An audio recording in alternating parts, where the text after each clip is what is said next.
शव यात्रा। अमरपुर नाम के एक गांव में विमल हलवाई अपने 2 छोटे बच्चों और बीवी के साथ रहता है। विमल की पत्नी ज्योति भूत प्रेत जादू टोने में बहुत माना करती थी। इसका बिल्कुल विपरीत विमल इन चीजों को दक्यानुसी माना करता था। रोज की तरह विमल अपने मिठाई की दुकान जाने के लिए निकलने की हड़बड़ी में होता है। मैं निकलता हूँ ज्योति, देरी हो जाएगी, दुकान भी खोलनी है मुझे। अजी ध्यान से, आज अमावस्या है।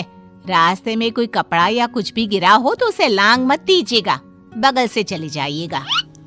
अरे ऐसे तो तुम मुझे पागल ही कर दोगी क्या? हाँ, मैं नीचे देखकर चलूं कि सामने से कोई गाड़ी घोड़ा आकर मेरे ऊपर से चला जाए? दोनों हालत में तो मेरी ही मौत है। अरे क्यों सुबह सुबह इतनी अपसुगनी बातें कह रहे हो जी? मेरे गांव में तो ऐसा आंखों के सामने होता हुआ देखा है मैंने, इसीलिए कहती हूँ, वरना मुझे क्या, पड़ोसी को तो नहीं कहना चाहती मैं। पति हैं आप मेरे, इसलिए बोल रही हूँ। विमल अपनी मिठाई की दुकान चला जाता है। दुकान पर पहले से ही ग्राहकों की लंबी लाइन लगी हुई थी। ये लो, वहाँ ज्योति अमावस्या को लेकर परेशान है और आज तो हमेशा से ज्यादा ही लंबी लाइन लगी पड़ी है। अच्छी खासी बिक्री होगी आज। विमल दुकान खोलता है।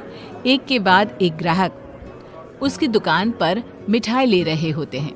तभी गांव की एक बूढ़ी औरत विमल से कहती है, जिस तेजी से बिक्री हो रही है, कहीं किसी की नजर ना लग जाए, नींबू मिर्ची टांग ले। अरे क्या चाची तुम भी, ये सब नजर बजर कुछ नहीं होता है। कैसे लोग हैं मेरे आसपास।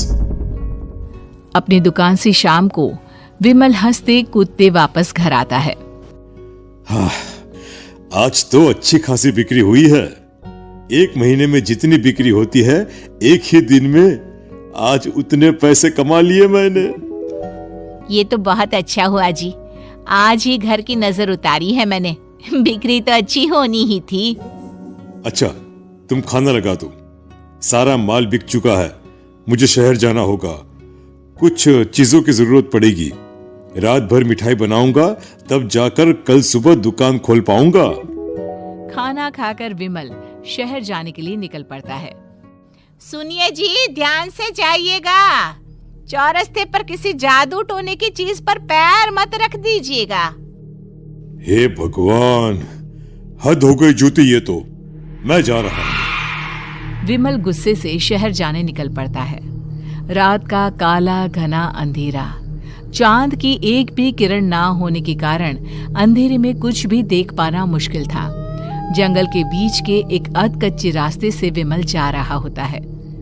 चारों तरफ गुफ अंधेरा और सन्नाटा सुनाई दे रहा था, और सुनाई दे रही थी विमल के पैर के नीचे आ रहे सूखे पत्तों की आवाजें। तभी अचानक दूर से उसे कुछ आवाजें सुनाई देती है।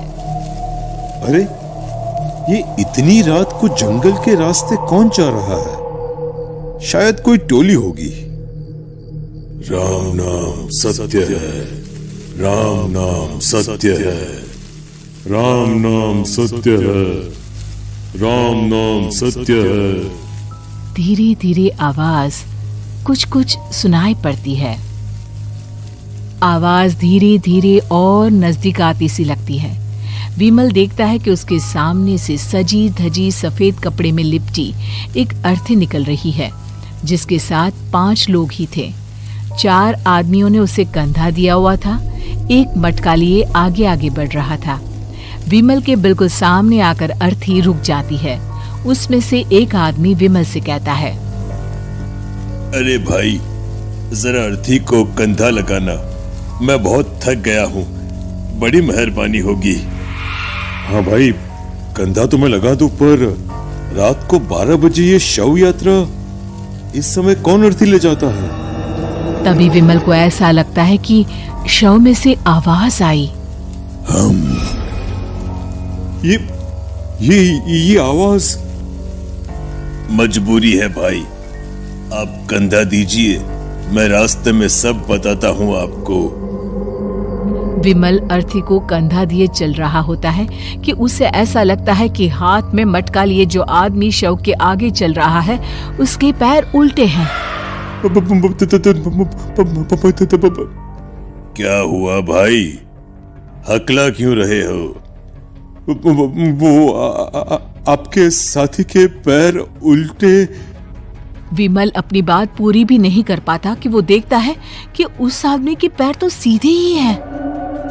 अरे नहीं, कुछ नहीं, मुझे शायद वहम हुआ होगा। धीरे धीरे सब आगे बढ़ रहे होते हैं। तब विमल को अचानक लगता है मटके में से एक हाथ बाहर आ रहा है। विमल घबरा जाता है। इसके पहले वो कुछ बोल पाता, कल्लू कहता है, मेरा नाम कल्लू है। हम 6 दोस्त थे, जिसमें से एक को तो तुम सोया हुआ देख रहे हो। इतनी पक्की दोस्ती थी कि जैसे हम सब सगे भाई हैं। पर किस्मत का कोई क्या कर सकता है। आज से 4 साल पहले एक नदी में हम सब नहाने गए थे, जिसमें डूबकर राजेश की मौत हो गई।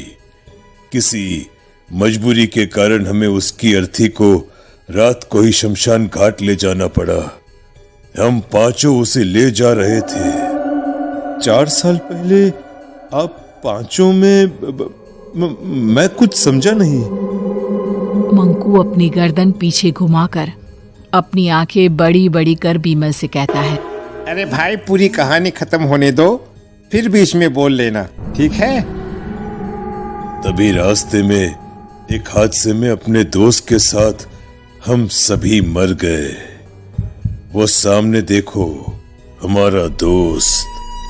विमल सामने देखता है। उसे दिखता है कि